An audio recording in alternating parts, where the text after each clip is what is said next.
Well, welcome to the Dunelm Leaders website. It's so great to have you along and to take a look at all of our leadership development solutions on the site today. So my team, my collaborator network, and I really hope that you find some interesting content that will help you in your leadership journey. And of course, if you're here to take a look at some of our leadership programs or coaching offerings, by all means, give us a buzz. We'll be more than happy to chat through with you on how we help individuals and businesses all over the world with developing their leadership capability. But how did I get here? Well, people ask me this all the time. It's been a 40-year journey since I emerged from education and entered the professional world. And that's where my leadership development started. And that's when leadership became my lifelong profession and passion, I suppose. I was always fascinated by leadership, if I'm honest.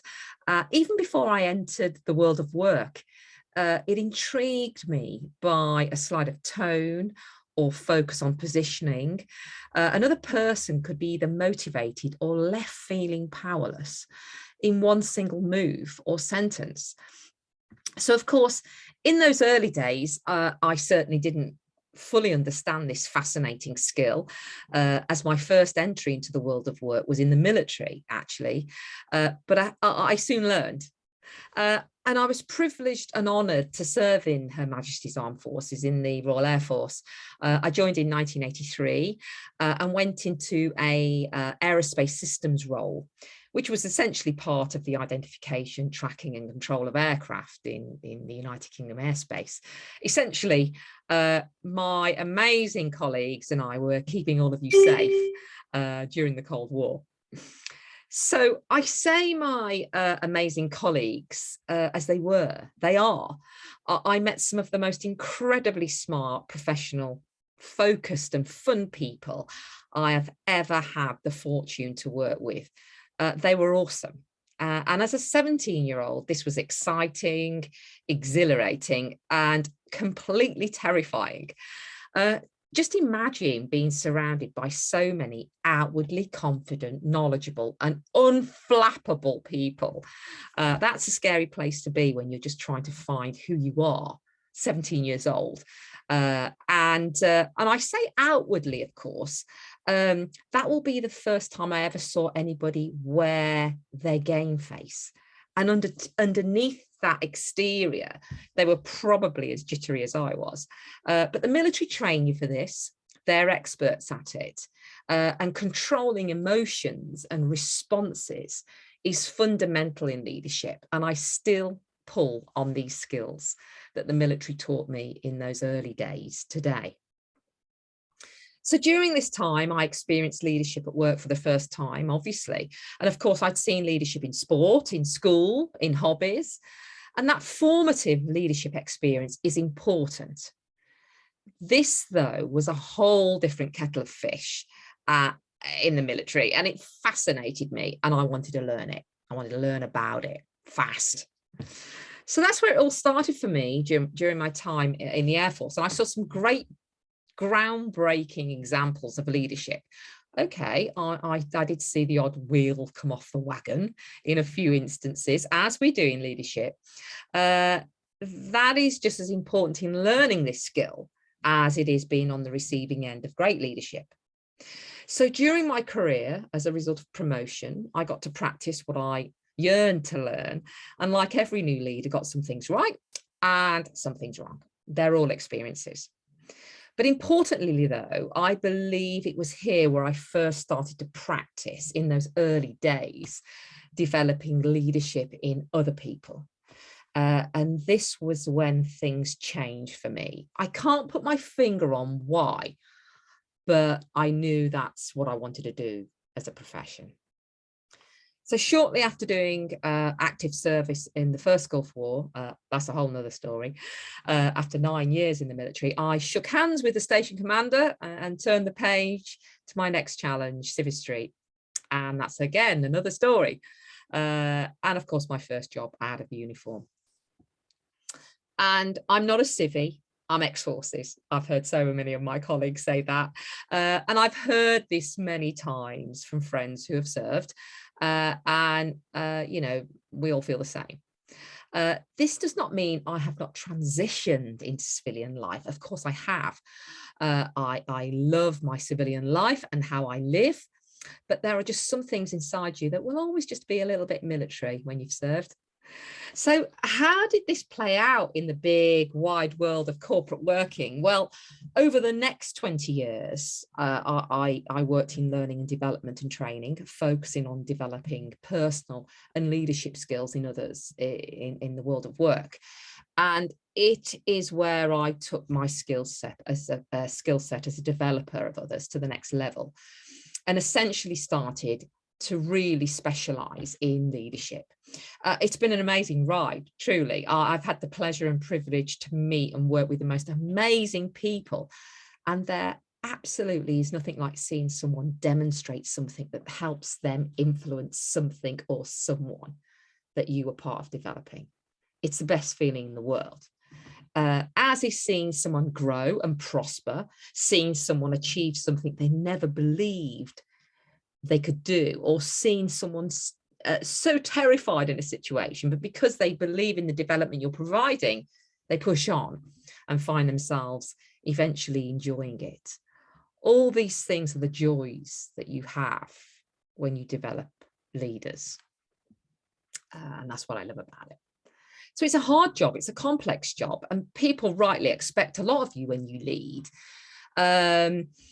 They put their money and, more importantly, their trust in your hands. And I truly believe it's a huge responsibility. Trust, honesty, care, confidentiality, all these things are at the center of my focus with a client, and I take it very, very seriously.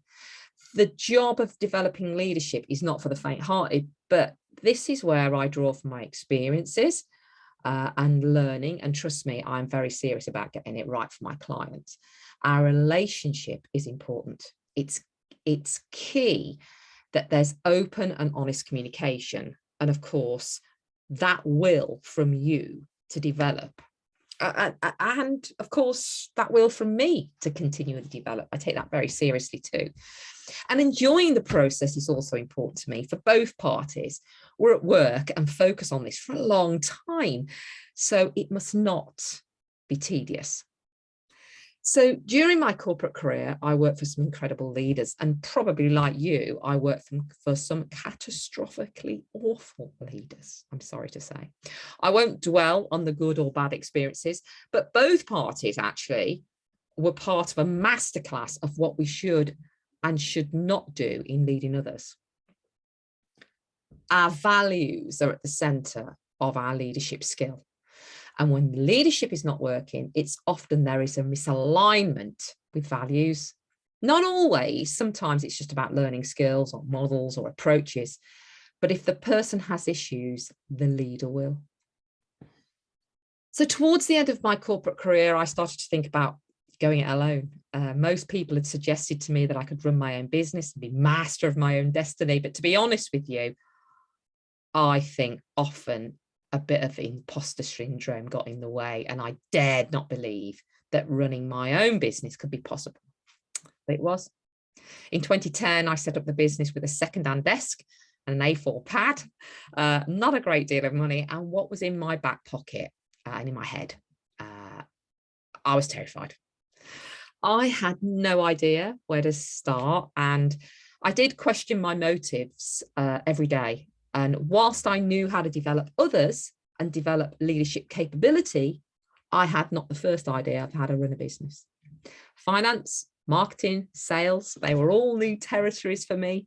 But gradually, though, the business grew and I started to have the time of my life helping others develop their leadership prowess and their own businesses. I knew then that this was where I added most value and where I had the most fun. I don't feel as though I've been to work for the last 12 years and I've never worked so hard in my life. So now within the business, sometimes solo and sometimes collaborating with other leadership specialists, I have the privilege of working with business owners, entrepreneurs, CEOs and senior execs using diverse coaching, leadership training, and development solutions in order to respond to the leadership pains and challenges that we all recognise when growing and changing organisations and people. Sometimes I work with leaders on a one-to-one basis, and sometimes I'm commissioned to work with a senior team. The things I see are common to me, and there is always a way to resolve a difficult situation or challenge. I use the DISC psychometric profiling tool to understand the communication and leadership wiring preferences of my clients. It's so important. And this helps us both understand the best way to approach and work with each other, and of course, their team and other stakeholders. In addition to that, developing female leaders is also very important to me. And I was approached in 2015 to become a chair for the Women Presidents Organisation, the WPO.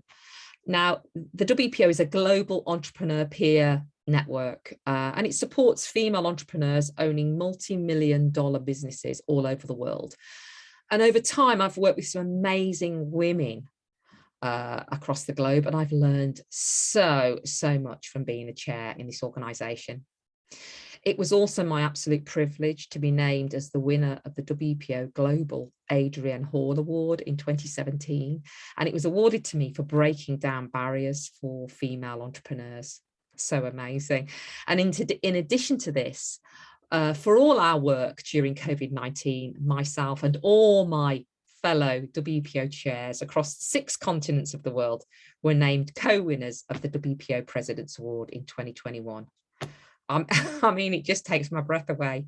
If you would have told my 17-year-old self that I would write that paragraph that I've just, read out to you, I would never have believed you.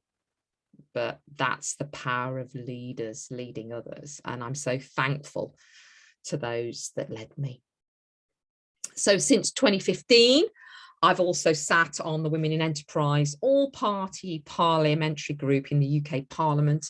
And in this group, as members, we discuss, lobby and make recommendations to improve the landscape for female entrepreneurs in the United Kingdom.